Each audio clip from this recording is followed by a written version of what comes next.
For today's video, may nagbabalik. Nagbabalik nga si Madam, hindi dahil ito ay back job. Nagbalik si Madam para magpariband ulit. Nariband ko pala si Madam 1 year ago at kita nyo naman yung buhok niya. Straight na straight pa rin. Ayan ha, baka mali ang dinig nyo. Nagbalik si Madam para magpariband ulit at magpakulay ng kanyang hair. Kasi syempre, pag rebanded ang buhok, hindi ibig sabihin na forever na siyang straight at forever na siyang may kulay. Syempre, tutubo yan, B. Kaya ayan, bumalik naman si Madam dito sa akin para ipa-retouch ang kanyang hair. Ako nga pala si Junjun at ang tawag nila sa akin, Mr. Ribbon Singapore. Kaya tara, B, samahan nyo akong i-reband ulit si Madam. Without further ado, nilagyan ko na kaagad ng pang-reband ang hair ni Madam. Mahirap na, B, baka magbago ang isip niya. At bigla siyang tumayo at pumunta doon sa ibang salon. Tsaka yun, diba? Kasi B, meron akong customer. Nariban ko din siya last year at nag-inquire siya ulit na gusto niyang ipariband ulit ang kanyang hair sa akin. Pero nagulat na lang ako sa iba na siya nagpagawa. And after ma-wash yung hair niya, B, nagreklamo siya sa akin kasi mas maganda daw talaga ang pag-reband ko sa buhok niya last year.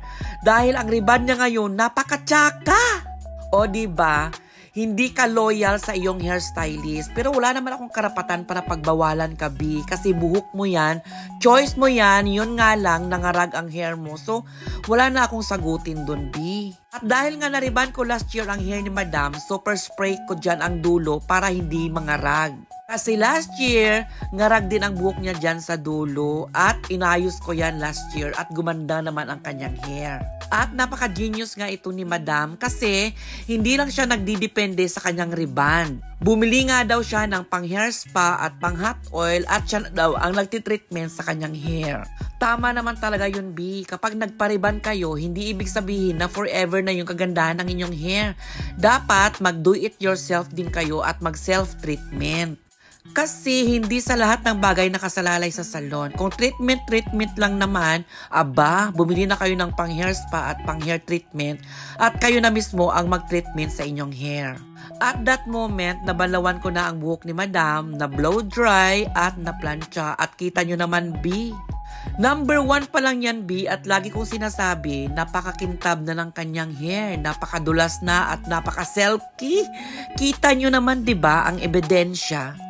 Kapag ganyan nga at number 1 pa lang at ganyan na yung outcome, makikita mo talaga bisahan bandang huli. Maganda at napakaganda ang kalalabasan niyan. So ready na ang buhok ni Madam para kulayan. Ang sabi nga ni Madam, ako na daw bahala sa kanyang kulay dahil ako naman ang mas magaling at mas marunong.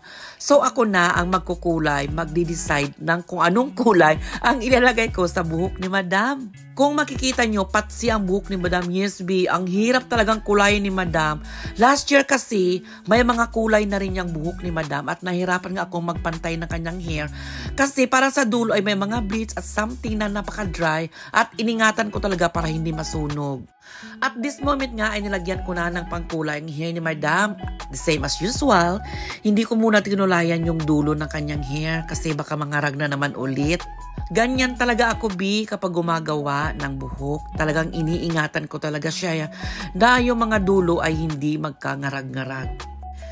At pagkatapos ko nga siyang makulayan at nabalawan, ito na nga at Brazilian treatment ko na ang buhok ni Madam. Grabe, nagutom si Madam sa excitement kasi super excited na siya dyan kung anong kalalabasan ng kanyang hair. At syempre, hindi na daw siya magtataka dahil alam niya at confident siya na maganda ang kalalabasan ng kanyang hair.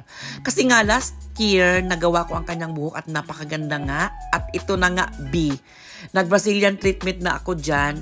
At kumakain na si Madam, gutom na siya at gutom na rin ako that moment at after ko mabidyohan ay kumain na din ako. At ito na nga ang final outlook sa hair ni Madam. Hindi ko pa rin natanggal yung patsi sa buhok ni Madam kasi nga may mga bleach yan. At yung nasa taas ng buhok ni Madam, yan ang gusto niyang color. At kung titignan natin sa personal yan, para siyang nabalayage. At kapag hinawi-hawi natin yan, ay mayroon siyang mga highlights. O, diba? Don't bash me, B, dahil nagustuhan ni Madam ang kanyang hair at ang kanyang new color. As in, gustong-gusto niya ang color at wala siyang pakialam kung nagpatsi dyan sa dulo kasi alam niya naman na last year pa yan na color at hindi natin mapapantay yan kasi may mga bleaching yan last year sa ginawa niya sa kanyang buhok. At syempre, nagustuhan ko din ang kinahinatnan ng buhok ni Madam. At kung nagustuhan nyo rin, B, i-WhatsApp nyo na ako sa 8207-5311. Nandyan na po sa screen o kaya i-PM nyo ako, B. At kung magtatanong kayo sa price, pag-uusapan natin yan, B, dahil hindi ako pwedeng sabihin ang price dito sa aking mga video kasi iba't iba naman po yung ating mga buhok. At bawat buhok nga ay may mga history. Depende po yan sa history ng inyong mga hair ang presyo. Lamang po at maraming salamat. Thanks for watching!